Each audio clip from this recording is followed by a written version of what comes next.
To succeed in life, you need three things: a wishbone, a backbone, and a funny bone. The phrase is very well said, as life is a lesson for the successions which must be lived to understand. Without any tribulations, you can't feel the joy of triumph.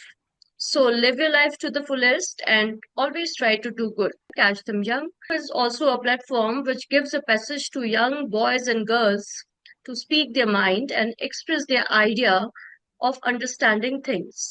हमारी भावनाओं और अभिव्यक्ति का माध्यम है catch दम young, जहां हम हर उस बच्चे से बात करने की कोशिश करते हैं जो जीवन जीने के जज्बे को सलाम कर आगे बढ़ने में दिन रात लगा रहता है और अपनी पहचान बनाने के लिए निरंतर प्रयासरत है। नमस्कार, मेरा नाम शिप्रा शर्मा है और मैं इस शो की कंसेप्चुलाइजर और होस्ट हूँ। आज मेरे साथ इस वीडियो पॉडकास्ट को आगे बढ़ाएंगी मुंबई की आयशा टिस्कर। आयशा ने अभी अभी 12वीं की परीक्षा पास की है और जेई पेपर बी आर्च में 99.2 परसेंटाइल प्राप्त कर अपना ही नहीं पूरे परिवार का नाम रोशन किया है। बचपन से ही इन्होंने अपने पैशंस और इंटरेस्ट पे काम किया है।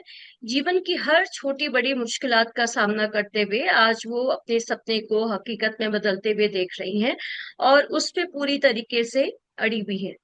ज्यादा देर न करते हुए चलिए बात करते हैं आयशा से, जो बेसब्री से अपने किस्से सुनाने के लिए दूसरी ओर तैयार है। So hello Ayesha, thank you for being the part of catch them young. How are you feeling today? और हमारी ऑडियंस को प्लीज अपने बारे में कुछ बताइए। Hello, ma'am. Hello, everyone. I am Aisha Tisekar from Maharashtra, and I am really thrilled to be a part of Catch Them Young. And also, I'm very excited and grateful to express my story to all of you, क्योंकि ऐसा अक्सर नहीं होता कि कोई हमें opportunity दे हमारे life के बारे में बात करने के लिए, स्पेशली वो बात जब सब तक पहुंचना हो. So, I'm really grateful to be a part of it. Thank you, Aisha. So now we are moving towards, podcast and the real content. So please share a moment when your curiosity led you to discover something new about yourself or the world around you. Okay, talking about the curiosity into me, ये बात है मेरे like बचपन के time की, जब I was transferred to India and my mother who was the one who always used to encourage me into my passion and who always kept me forward for what I used to love, and she always kept in the mind that there was nothing like society and she wanted to support me. So बचपन से I use to like enrol myself into drawing competitions and all. तो उसमें जब मैं जाया करती थी, specially लोगों को ये जानना जरूरी होता है कि बाहर की जो दुनिया है वो भी हमसे शायद बेहतर हो सकती है या हमसे लो हो सकती है. तो हमारी लेवल कहाँ स्टैंड करती है इस दुनिया में, ये जानना बहुत जरूरी है. तो ये मैंने बचपन से सीखा. लाइक सेकेंड स्टैंडर्ड से I use to remember I was just a little girl, जो लाइक स्टार्टिंग स्टार्टिंग में हमें सिर्फ कलरिंग वगैरह करना होता था. And I was a girl जो वहाँ पर मतलब कैंडीज बांटी जाती थी, and I was so excited to take that candies, and उसी मस्ती मस्ती में मैं कलरिंग किया करती थी. एंड पता नहीं कैसे रैंक भी आ जाता था तब. तो हमेशा फर्स्ट रैंक सेकंड रैंक आया करता था. So that encouraged me, and my mom knew that I was something that I could do something in to it. तो my mom encouraged me to like consider it as my career also. ऐसे चलते चलते अभी मैं 12th passed out student हूँ. तो constantly 12 years मैंने उस कंपटीशन में पार्टिसिपेट किया, उसमें सक्सेस लाया, इग्नोरिंग द कोरोना वाला ईयर. तो that was something that made me curious about myself, and I explored myself कि I can do something into art. Oh, that's good. ऐसा होता है आयशा, कि एक बच्चे सेल्फ ड्रिवन होते हैं एंड एक बच्चे कुछ बच्चे ऐसे होते हैं जिनको पता होता है with the passage of time कि what they are going to do in the near future. तो क्या वो पुशिंग थी या वो सेल्फ ड्रिवन पाथ था आपके लिए? Self driven, I would say self driven, क्योंकि मैं बचपन से ऐसी नहीं थी कि मुझे सिर्फ आर्ट आर्ट में करना है. वो सिर्फ एक हॉबी थी मेरी कि हाँ वो हम्म। करने में ऐसा पीस लगता था. सो आई थिंक वो लाइक उम्र के साथ होता गया, and while growing I just realised कि हाँ this is what makes me happy. So it was self driven. Oh, that's great. So, what was the tutorial support you took to clear the entrance examination of architecture? Okay, talking about the tutorial support, I would give my entire credits to my college faculty. I am grateful कि मुझे ऐसे teacher मिले specifically like हमारे college में एक Rohan sir करके है teacher, जिन्होंने कभी मतलब वो कहते हैं ना कि घोड़े को तालाब तक लेके जाने का काम कोई करता है पर पानी तो उसे ही पीना है, तो तालाब तक Correct. लेके जाने का काम मुझे उन्होंने किया है। Mm-hmm. उनका वो धमकी देना, वही उनका हमें खींच कर लेना, हमें वो मोटिवेशन देना, उतना ही डिमोटिवेट भी करना। कभी Mm-hmm. गिर जाते हैं तो उनकी डांट पड़ना एंड ऑल, लाइक उनके डर डर की वजह से हम में वो हिम्मत आई वो पढ़ने के लिए। सो आई वुड जस्ट Mm-hmm. से कि मैं जब 11th स्टैंडर्ड में थी, टू बी ऑनेस्ट मैं बहुत लाइक चिल थी, मुझे कुछ नहीं टेंशन रहता था किसी पढ़ाई का। आई was just enjoying my college life and all. But 12th में आने के बाद Rohan sir was someone who made me realize my responsibilities, what I could do, and what was my potential. जो लड़की लाइक लास्ट बेंच पे बैठा करती थी, जिसे कोई इंटरेस्ट नहीं होता था, उस लड़की को तक उन्होंने फर्स्ट बेंच पे लाकर बिठाया था, डराया था, रुलाया था बहुत बार। बट आई वुड से कि आज अगर मैं हूं ना लाइक इस रिजल्ट तक, तो it's because of him and my parents. It is like it is something, थोड़ा सा समझने में टाइम लगेगा because as you told कि तुम बहुत सारे competitions का हिस्सा रही हो, you were the winner amongst them. So how can a winner can be the backbencher? It is, these are the two things, two literatures which are not, assimilating together.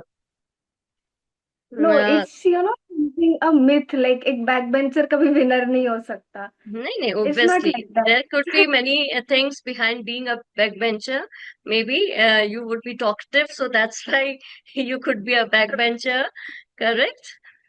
But apart from that, that's a fun part. Ayesha, हमारा जो platform है उस platform के जरिए हम अपने audiences को, खासकर आपकी उम्र के बच्चों को और दूसरे यंगस्टर्स को इनकरेज करते हैं and from your point of view, from the speaker's point of view, we want you to let people know ki what are the procedures to apply for the architecture, what are the future aspects of it, and how you should prepare for it. Okay, for architecture, like after 10th standard, you can prepare for JEE paper 2, which is also called BH examination. Hmm. In that, it's like you have to score more than 99 percentile to get enrolled into NIT colleges or SPA colleges, which are the best ones in India.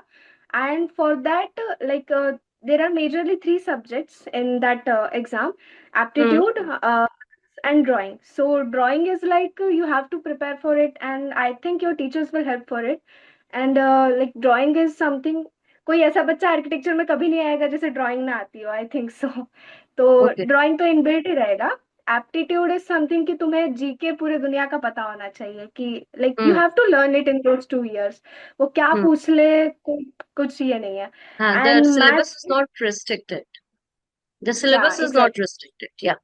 Exactly, Hmm. like about current affairs and everything, also Mm-hmm. about the monuments in the world, about the India who built the buildings and everything. Mm-hmm. Also in mathematics, the level is JEE advanced level, because the maths has nothing like लोग सोचते हैं कि architecture है maths तो ऐसा ऐसा हो जाएगा ना, it's too difficult, like it's JEE advance level. तो Hmm. उसके लिए लाइक मैथ्स की प्रैक्टिस होना बहुत बहुत इम्पोर्टेंट है। ऑल्सो बोर्ड्स के लिए प्रिपरेशन उतना ही इक्वली रहना।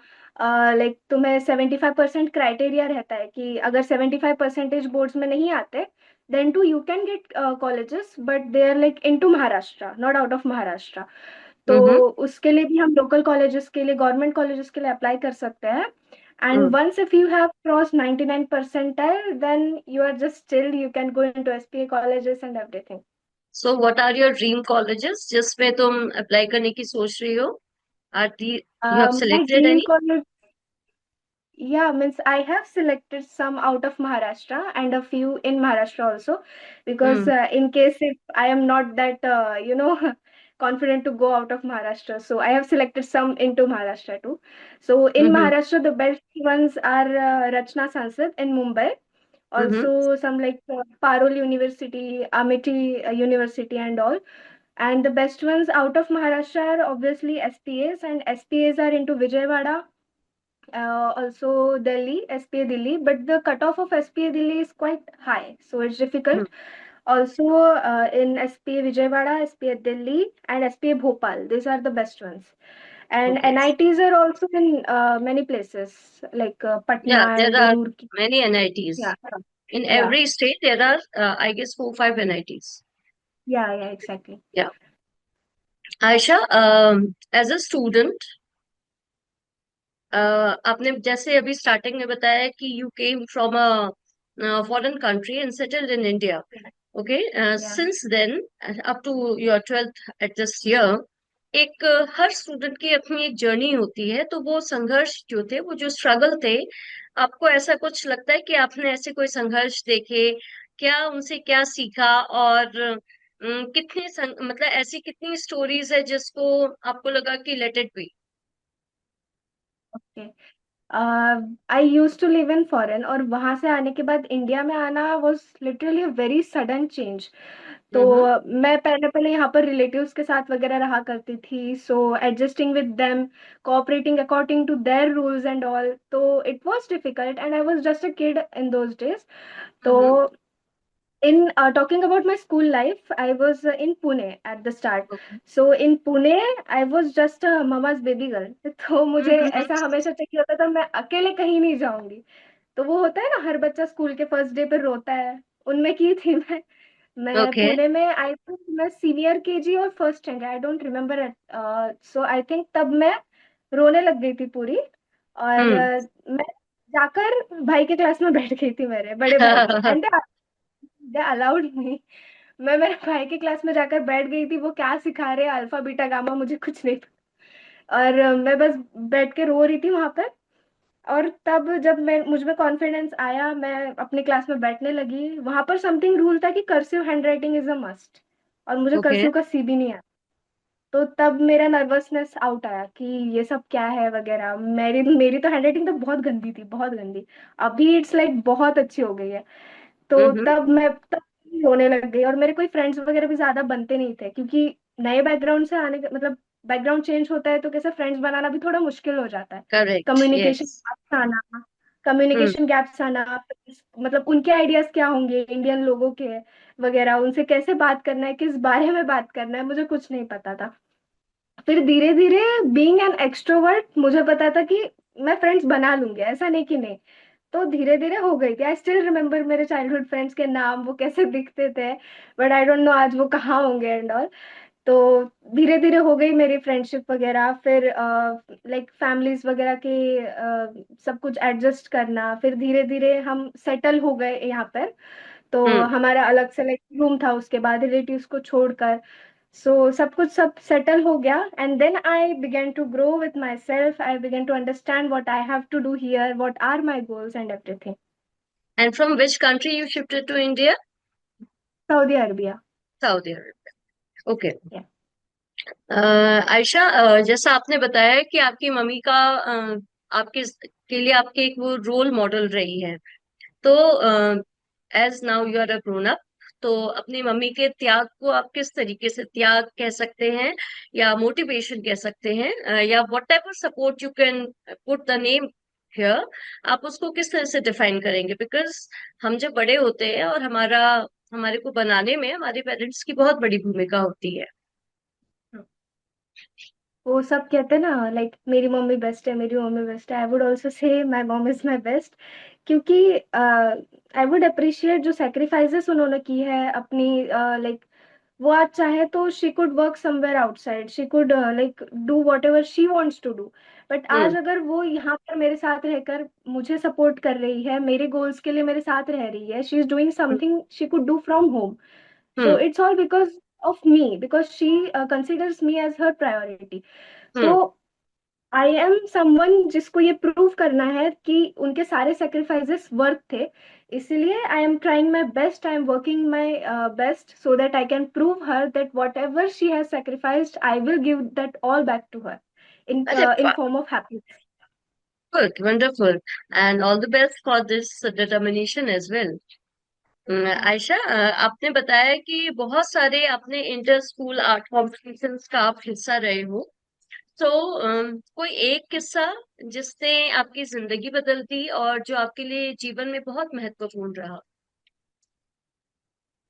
Okay, counting in this 12 years, obviously I would consider Veer Gata 3.0 as my best experience about art, क्योंकि उसमें भी obviously बहुत सारे fields थे, not just drawing competition. It was about a lot of platforms like poems and all.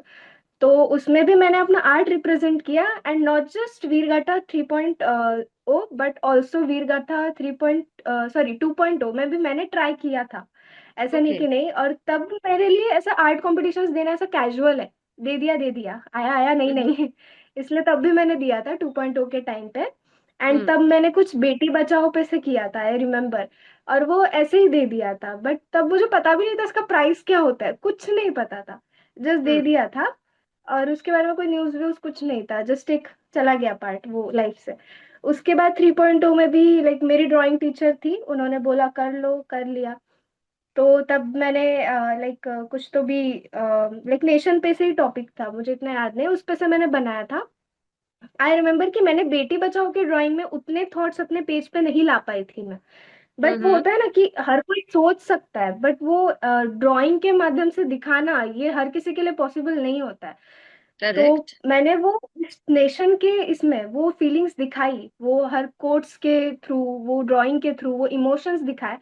Hmm. And मुझे जब पता चला, आई स्टिल रिमेम्बर, उस दिन मैं कॉलेज में एब्सेंट थी। और हम्म। मुझे कॉल आया था मेरे प्रिंसिपल से कि मुझे ऐसा धमकी दी कि तुमने क्या ड्राइंग की थी, ऐसा क्यों कर लिया वगैरह। आई शॉक्ड, ये क्या हो रहा है।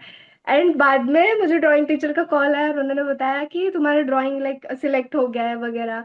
एंड हमें हम्म। कुछ भी पता नहीं प्राइजेस के बारे में तब भी। बाद में हमने गूगल के थ्रू ये पता किया, एंड कुछ तो भी लेटर आया था आई गेस हमारे कॉलेज को। तो तब हमें समझा कि दिल्ली के लिए एक अपॉर्चुनिटी है वगैरह। और मेरे जैसे बहुत से स्टूडेंट्स होंगे जिन्होंने फर्स्ट टाइम लाइक फ्लाइट का एक्सपीरियंस किया हो, जिन्होंने एक लाइक लग्जरियस स्टे देखा हो दिल्ली में, वो राजपथ पर फ्लैग होस्टिंग एंड ऑल वगैरह, वो सब परेड देखना, दैट वाज रियली वो बहुत मेस्मराइजिंग एक्सपीरियंस था वो। तो हम्म। ऑब्वियसली वही एक था मोमेंट जो मैं कभी नहीं भूल सकती मेरे लाइफ में। ओके। तो वीरगाथा 3.0 में मैंने एक पेंटिंग जिसका नाम था uprising of tribal community in ancient India, इस पेंटिंग पे हम्म। काम किया था। हम्म। जिसमें अभी तो लोग भूल जाते हैं, लाइक लोग अपने लीडर्स को वगैरह याद रखते हैं, सुभाष चंद्र बोस हो गए, भगत सिंह हो गए, obviously they are great leaders, but यही ट्राइबल कम्युनिटीज का बहुत इंपॉर्टेंट रोल था फ्रीडम स्ट्रगल ऑफ इंडिया में। तो उसमें लाइक जो संथल्स खॉन्स वगैरह जो कम्युनिटीज थी, ट्राइबल कम्युनिटीज, उनका रोल जो था वो सारा मैंने उस पेंटिंग के थ्रू दिखाया था। उनकी एक इमेज मेरे लाइक ड्राइंग के नीचे थी, जहाँ पर वो लाइक एक सभा में बैठे हैं, जहाँ पर वो डिस्कस कर रहे हैं कि फ्रीडम के लिए हमें क्या करना है एंड ऑल। वही ऊपर की तरफ फ्रीडम मिलने के बाद जो सिनेरियो था इंडिया का, वो पूरा मैंने रिप्रेजेंट किया था। Okay, so it was a one go story in different sections. या So that changed your life in total. वो experience it's unforgettable for you. Yes exactly. Ayesha, किस्सा सुनाना, बातें करना, किस्सा गोई का में पार्टिसिपेट करना is an art. Okay. But public speaking एक ऐसा फील्ड है जहाँ पे आप अपनी बातें बहुत दृढ़ता से, बहुत जज्बे के साथ आगे रखते हैं।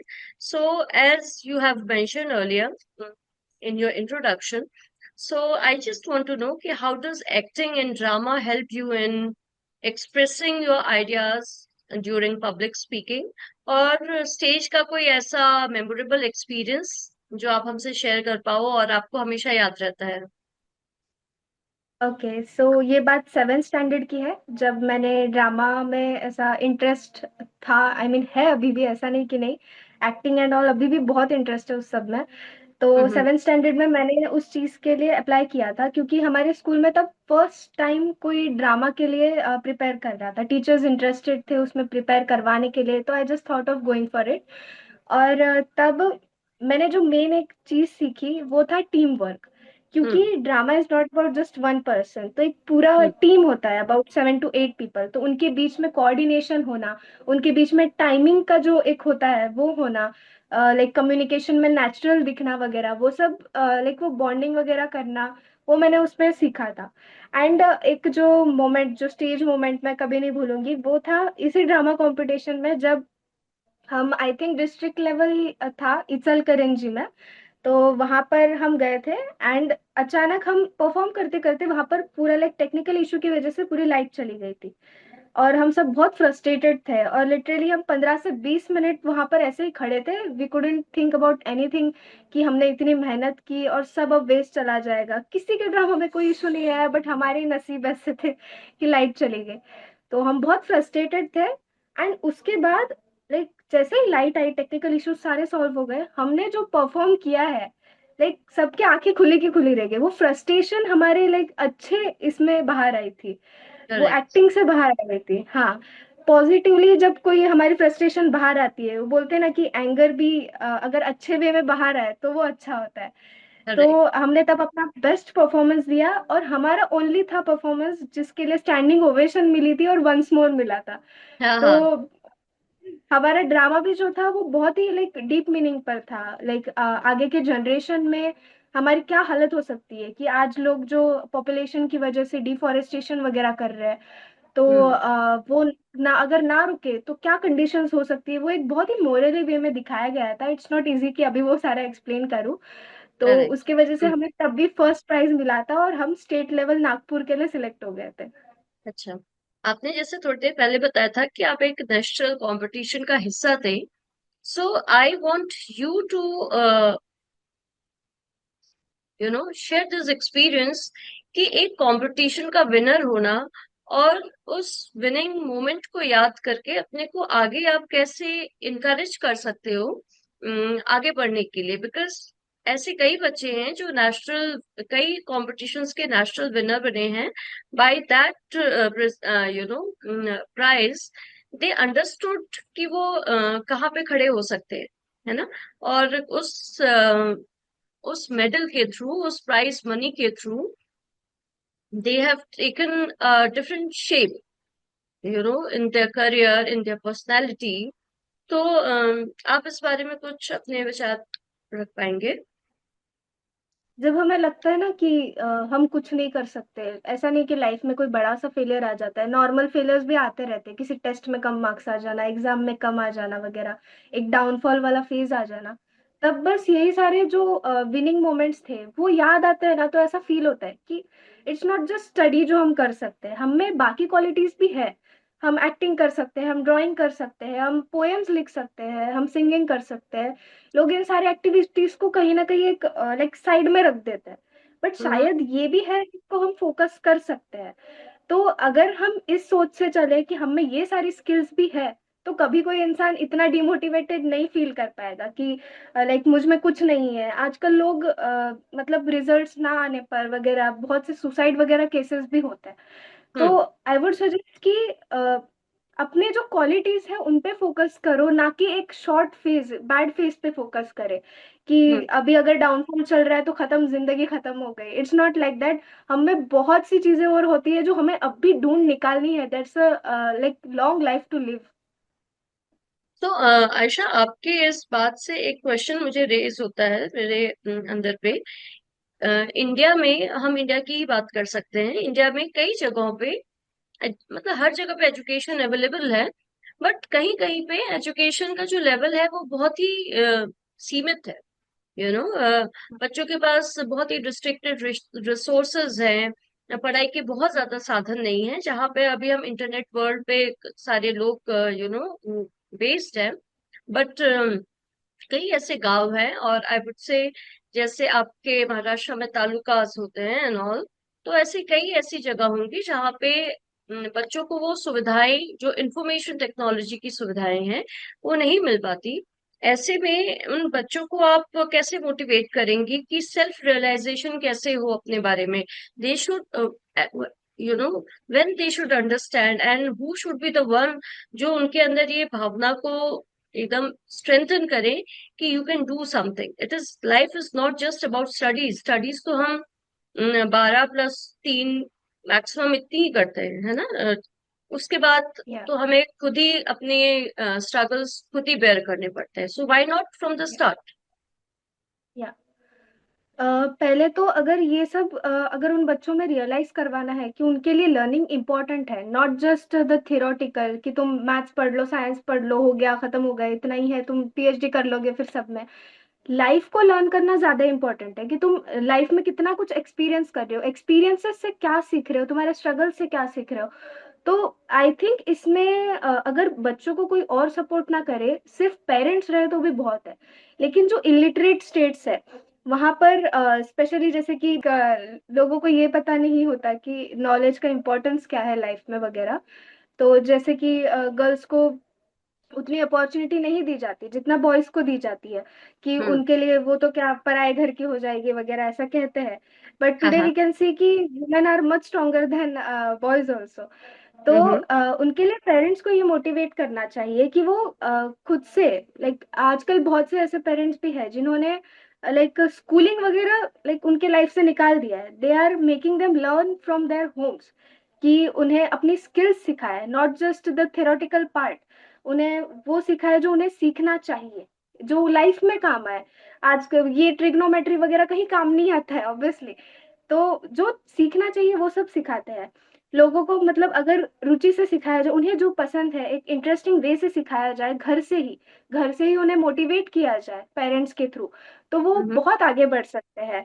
आजकल ऐसे स्टूडेंट्स बहुत होते हैं कि उनमें पोटेंशियल ढूंढा जाए तो बहुत हो सकता है, वो कहाँ से कहाँ पहुंच सकता है, लेकिन उन्हें कोई ऊंचा उठाने वाला नहीं होता है। तो हम्म। अगर उठ जाए तो ऑब्वियसली नेशन के लिए एक बहुत बड़ी बात है कि वो नेशन डेवलपमेंट में एक बहुत बड़ा जो आज के यंगस्टर्स है वो रोल प्ले करेंगे।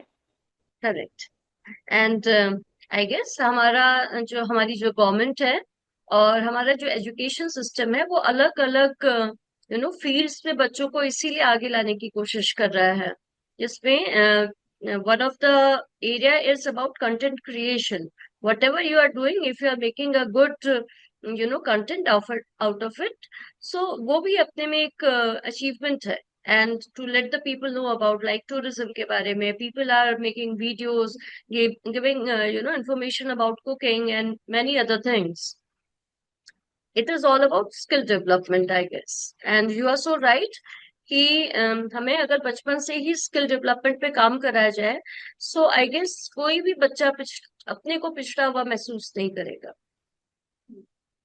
या करेक्ट।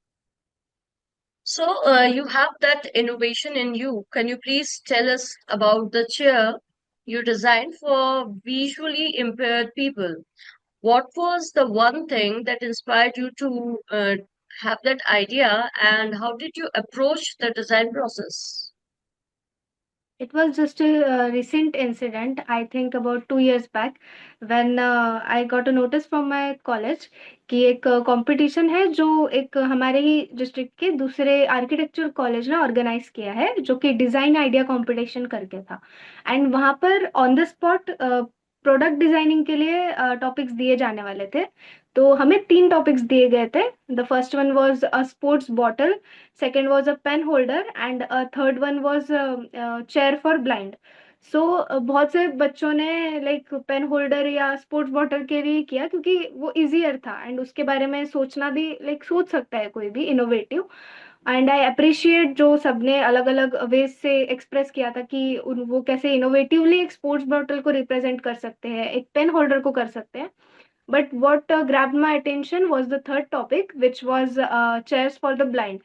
और I think there was just one girl apart from me जिसने ये टॉपिक चूज किया था, बाकी सबने बाकी 2 ही टॉपिक्स चूज किए थे। And what inspired me was like I see a lot of people like they ignore their lives because they are blind, they are disabled, not just the blinds but those who are impaired, like जिनके limbs नहीं है or something, they think that their life has no sense, they can't live. So I got inspiration from that, and the best part of the competition was there was no time limit. So it was the best thing, और इसीलिए मैंने I think 1.5 hour सिर्फ सोचा है कि मुझे क्या करना है, जबकि सबके स्केचेस वगैरह कंप्लीट हो गए थे, मैं यहाँ पे स्टार्ट तक नहीं किया था कुछ। एंड तब मैंने लाइक सोचा, और एक मतलब जैसे हम किसी सॉफ्टवेयर थ्रू वगैरह से दिखा सकते हैं 3D विजुअलाइजेशन से कि हमें प्रोडक्ट क्या एग्जैक्टली exactly दिखाना है, उसमें लेयर्स क्या होंगे, उसमें लाइक एग्जैक्टली हम क्या मटेरियल दिखा सकते हैं वगैरह, उसमें फीचर्स क्या होंगे। बट एक ड्राइंग पेज पे दिखाना वॉज टू डिफिकल्ट कि एग्जैक्टली हम प्रोडक्ट की फंक्शनिंग क्या दिखाना चाहते हैं वगैरह। तो मैंने स्टार्ट किया था, लाइक मुझे दिखाना था कि उसके जो कुशन्स है वो उसके बीच एक वाटर लेयर हो ताकि समर्स में तक ब्लाइंड पीपल को एक कंफर्टनेस फील हो। सेकेंडली मैंने उनके लिए बहुत सी फैसिलिटीज ऐसे दिखाई थी चेयर्स में कि एक इनबिल्ट मिनी फ्रिज हो एंड ताकि उन्हें मूवमेंट करने की कोई जरूरत ना पड़े। उसमें इनबिल्ट सेंसर्स हो कि अगर वो कहीं लाइक रॉन्ग वे में जा रहे हैं तो वो सेंसर्स डिटेक्ट कर ले और एक बजर बजे। ऑल्सो लाइक लाइक ऐसे बटन्स वगैरह का दिखाया था। एंड मैंने एक कॉर्नर पे ऐसे लाइन मेंशन की थी, you can't see but you can hear it. And उसके नीचे एक म्यूजिक सिस्टम था कि तुम्हारे चेयर के अंदर एक म्यूजिक सिस्टम भी होगा, so if you are like bored and if you are even blind then too you can enjoy and you can chill out in your free time. Also मैंने उसमें बहुत से फीचर्स दिखाए थे कि लाइक एक हैंडल वगैरह होगा for the movements. Hmm. Also like a lot of functions for to adjust the temperature and all to adjust the movements of the chair। I think exactly मैं वो ड्राइंग के through ही बता पाऊंगी। सो उसके उसमें जो आइडियाज वगैरह थे, और सो मैंने इसमें दिखाया था कि टेक्नोलॉजी के थ्रू वो आगे चलकर एक चार्जिंग लाइक चेयर बन सकता है।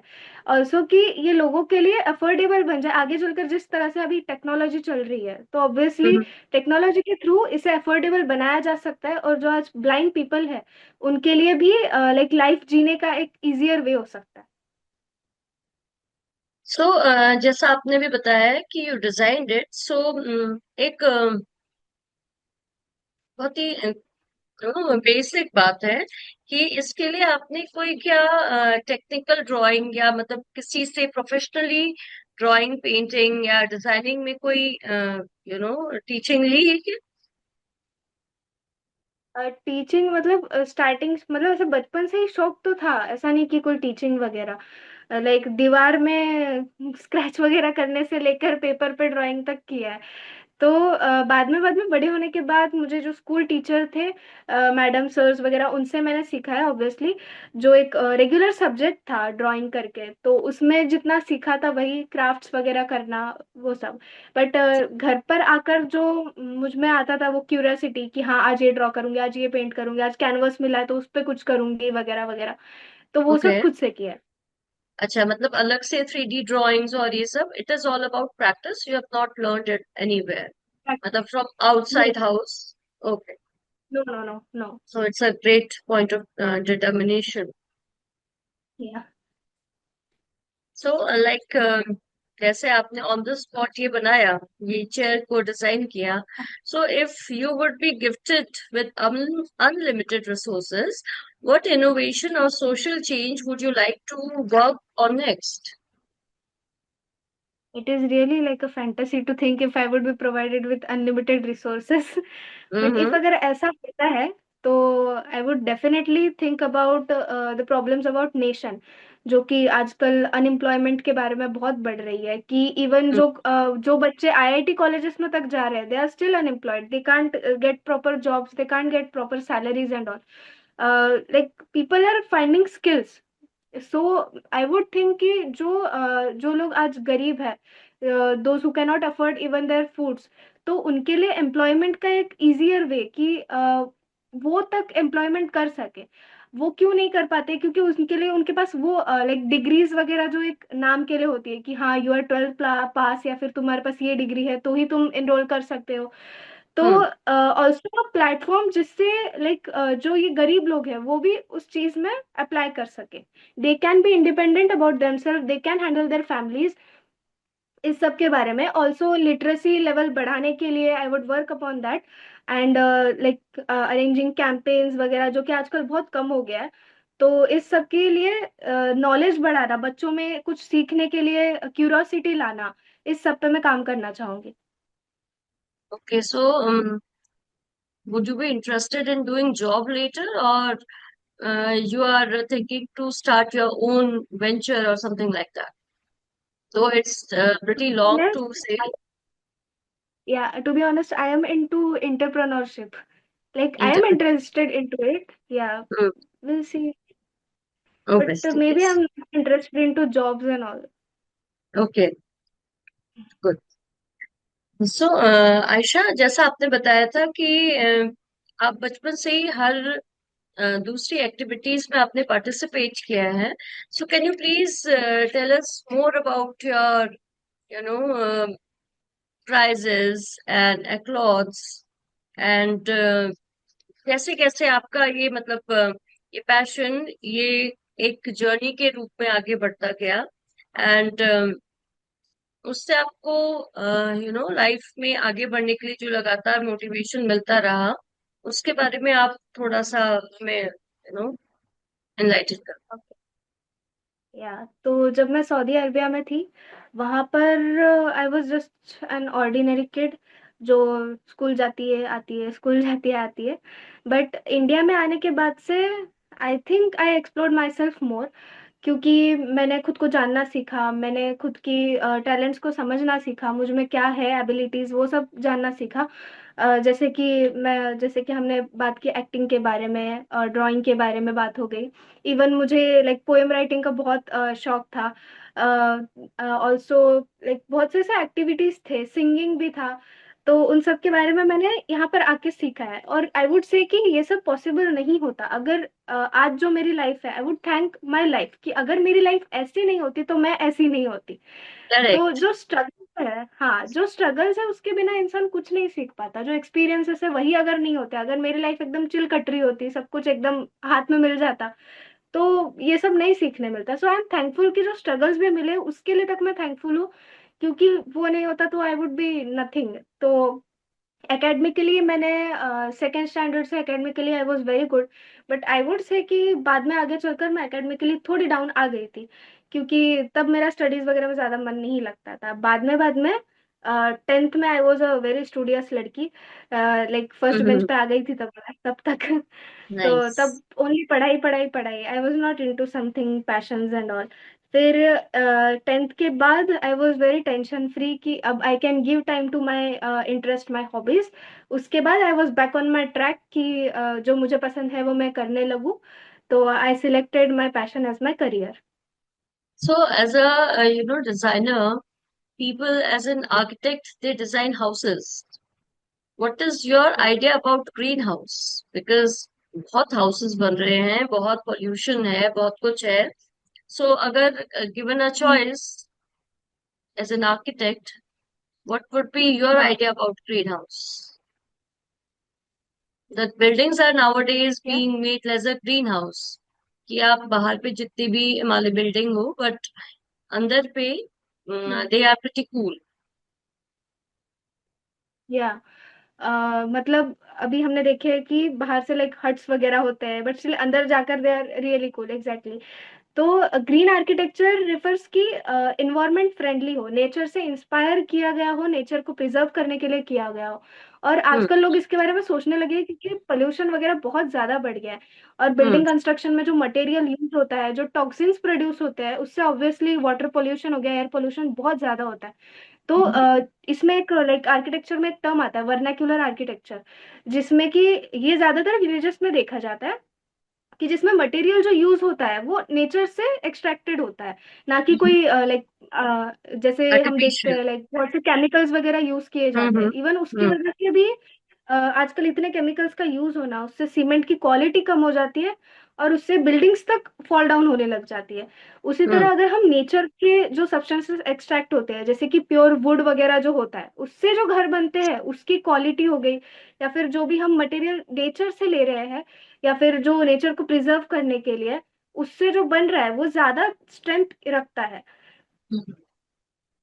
तो ग्रीन आर्किटेक्चर जो है, आई वुड सजेस्ट कि ग्रीन आर्किटेक्चर आगे चलकर भी आर्किटेक्ट्स जो करेंगे, I think that would be more into green architecture only, क्योंकि इसके लिए स्कोप भी ज्यादा है। और लोग आजकल ज्यादा बनाते नहीं है ये, like they just want something attractive from outside जो अटेंशन ग्रैब करे, क्योंकि लोग ज्यादा हम्म। उसको ही अच्छा समझते हैं। करेक्ट, बट हाँ। जो नेचर के बारे में सोचेगा वो ऑब्वियसली ग्रीन आर्किटेक्चर के लिए ही प्रेफर करेगा। हम्म। आयशा, पढ़ाई के साथ साथ बहुत सारी क्रिएटिव और इमोशनल इंटरेस्ट भी होंगे आपके। सो उनको आप कैसे बैलेंस बना के रखते हो? मुझे नहीं लगता मैंने पढ़ाई की वजह से कभी ऐसा लाइक मेरे हॉबीज को ऐसा डिस्ट्रैक्टिंग समझा है। आई हम्म। थिंक पढ़ाई में बहुत से ऐसे टाइम्स आए हैं जब मुझे लगा है कि बस अब खत्म कर दो, मुझसे कुछ नहीं होगा।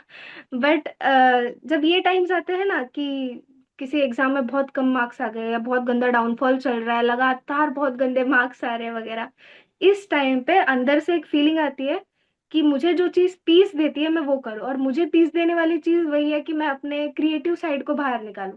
तो जब भी कुछ होता है बस पेज लो, ब्रश निकालो, पैलेट निकालो, जो मन में आ रहा है करते जाओ। तो उस चीज से एक होता है ना, हर किसी के लिए कुछ होता है कि दैट गिव्स देम पीस, कि स्ट्रेस में करेक्ट। कोई चीजें तोड़ना पसंद करता है, कोई गुस्से में चीखना पसंद करता है। तो मेरे लिए वो आर्ट के थ्रू है। तो आई थिंक कि वो मुझे कभी मैनेज लाइक बैलेंस करने की जरूरत नहीं पड़ी, वो खुद से ही बैलेंस हो गया। It always balances you, I guess. जब आप या थोड़े अनरेस्ट में होते हो, जैसे आपने कुछ देर पहले बताया कि you designed a chair and it became the winning point of your life. तो क्या आपने कभी इस तरह की चीजें सोशल मीडिया में के थ्रू इस्तेमाल की है? बिकॉज यू आर जनरेशन जहाँ पे सोशल मीडिया का बहुत ज्यादा इंटेक है बच्चों में। So as an artist, have you use the platform to showcase your artwork, and how effective it is? If you have used it, then how effective it is to for others जो जिन्होंने आपके काम को appreciate किया हो उसके through. Social media में like आजकल लोग अपना टैलेंट रिप्रेजेंट तो करते हैं ऑब्वियसली, लेकिन मतलब आई डोंट थिंक कि जितना उनको मिलना चाहिए उतना वो लाइक गेन कर पा रहे हैं। जो व्यूज वो एक्सपेक्ट करते हैं, जो लाइक अप्रिसिएशन वो एक्सपेक्ट करते हैं सोशल मीडिया के थ्रू, वो उन्हें छोड़कर बाकी क्रिंज लोगों को ज्यादा मिल रहा है, टू बी हम्म। ऑनेस्ट। क्योंकि मतलब हम देखते हैं कि जो लाइक आलतू फालतू जो लोगों को इंटरटेन करता है वो ज्यादा व्यूज कमा रहा है, लेकिन जो खुद से डिटर्मिनेशन कर रहा है, जो ट्राई कर रहा है कि उसका आर्ट वर्क या फिर उसकी जो भी टैलेंट है वो सामने हम्म। आए, वो आकर भी लाइक छुप जाता है कहीं ना कहीं। लाइक लोग उनको जज करना शुरू कर देते हैं और something, even if they are doing a single mistake, जबकि वो खुद तो वो कभी कर नहीं पाते हैं, but they are judging people. Hmm. तो इसीलिए like social media is really good platform जहां पर हम ये आर्ट वर्क्स वगैरह रिप्रेजेंट कर सके। इवन मैंने भी ये ट्राई किया है, बट इतना सीरियसली कभी लिया नहीं कि मैं उसको लाइक टोटली टाइम दे सकूं, एंड ये भी मुझे करना है इन फ्यूचर। मैं चाहती तो अभी कर सकती, but I think I don't have that freedom right now. तो hmm. I will do that definitely, like in my upcoming years obviously.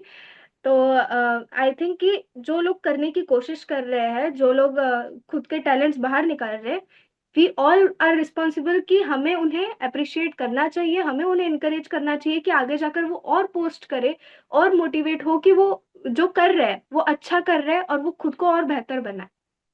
क्योंकि मुझे लगता है कि आप पूरी की पूरी वीडियो देख लेते हैं, बट ये होने को finally it is your choice whether you are liking it or not. But just to appreciate a content creator, उसके उस वीडियो को अगर आप एक लाइक दे देते हैं तो इट कैन या कंट्रीब्यूट मच।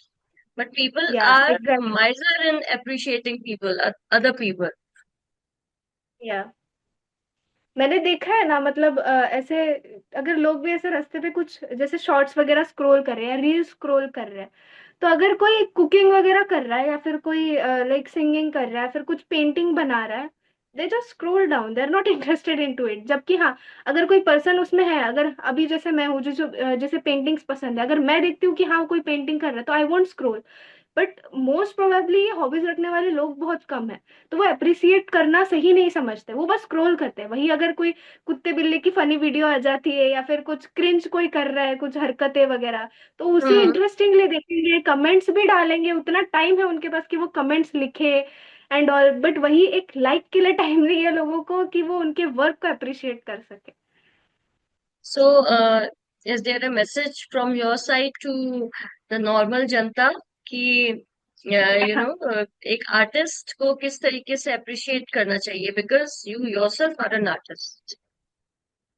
या I would like to advice the ordinary audience कि अगर तुम कोई ऐसी वीडियो देख रहे हो तो तुम एटलीस्ट एक लाइक कर दो, एक like you must appreciate and mistakes निकालते हो, it's good, like remove the mistakes in a right way.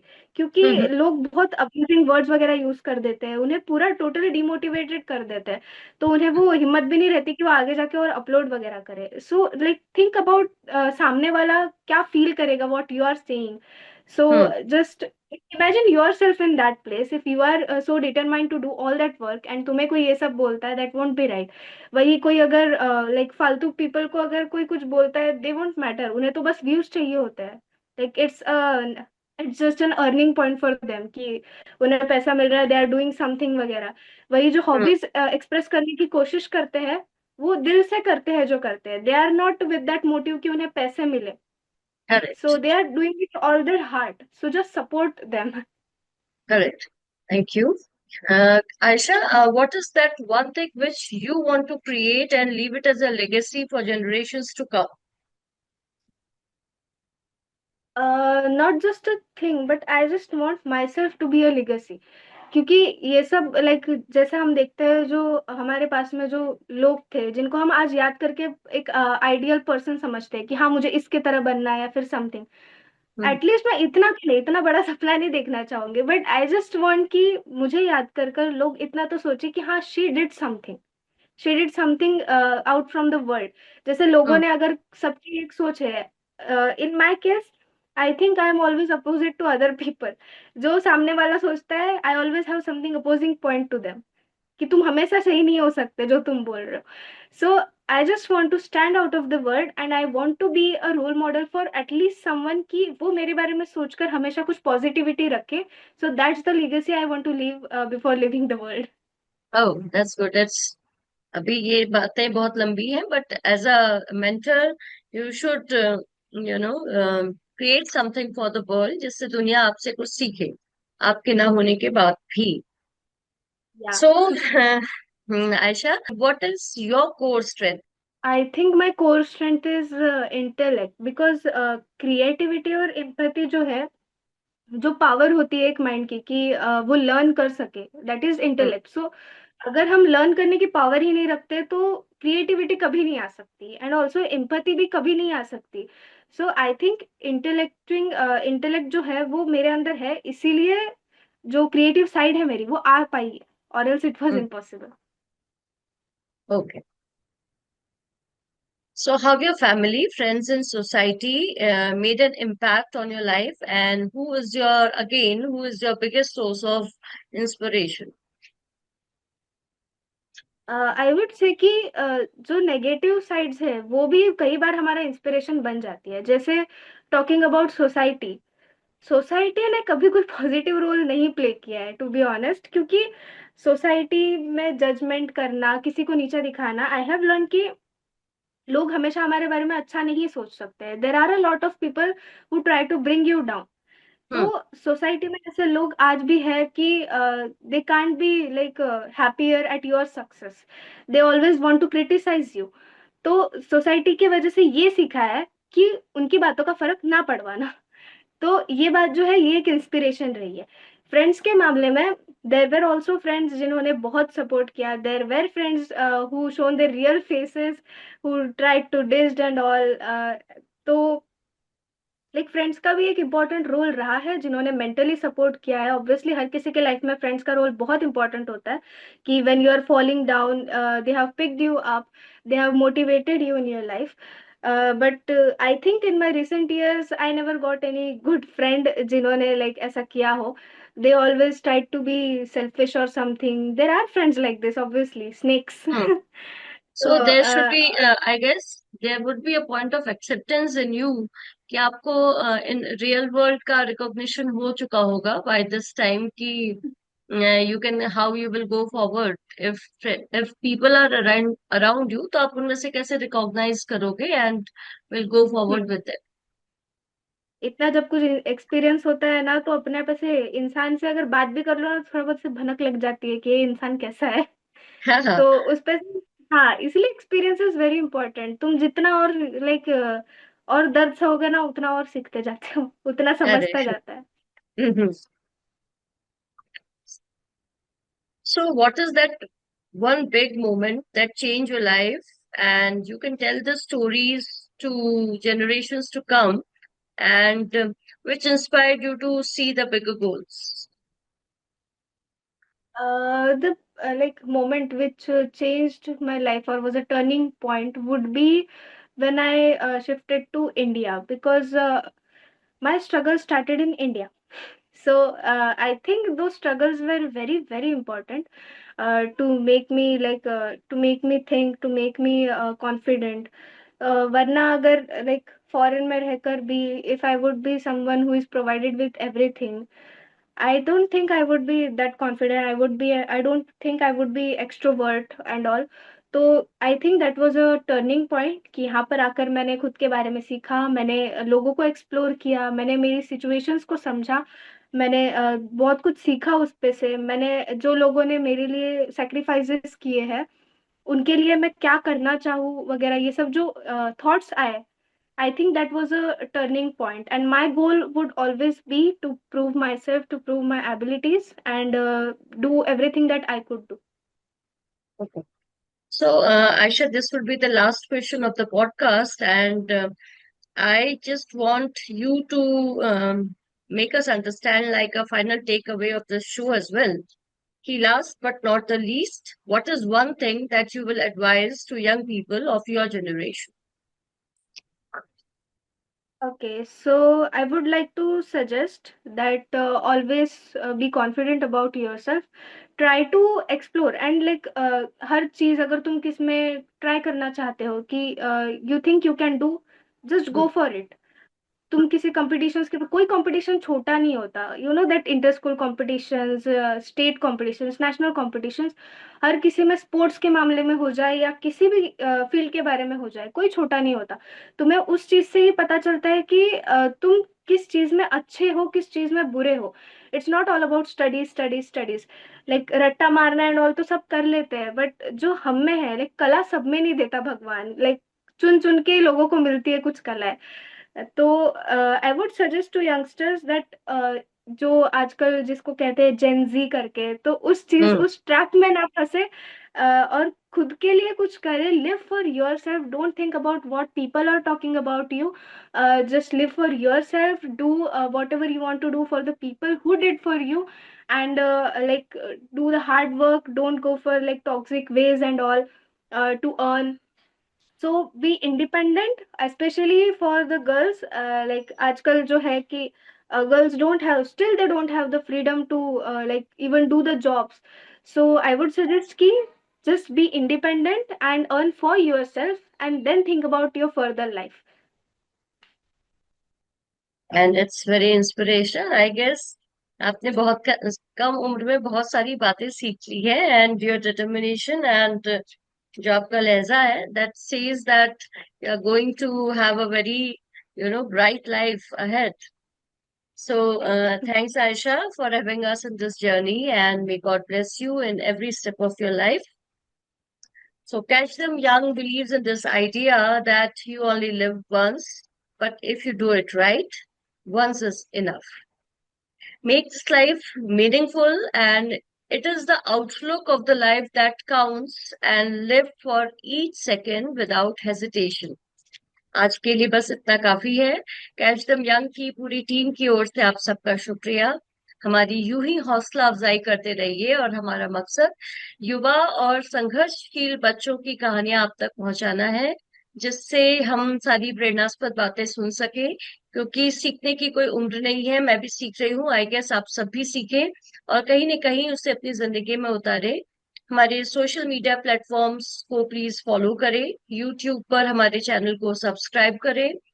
हमारे वहां पे आप किस तरीके का कंटेंट देखना चाहते हैं वो हमें कमेंट करके अवश्य बताएं। और अगली बार किसी और शहर से किसी होनहार नौजवान के साथ मैं आपका परिचय कराऊंगी। तब तक के लिए कैच दम यांग की पूरी टीम की ओर से आप सबका शुक्रिया। Thank you.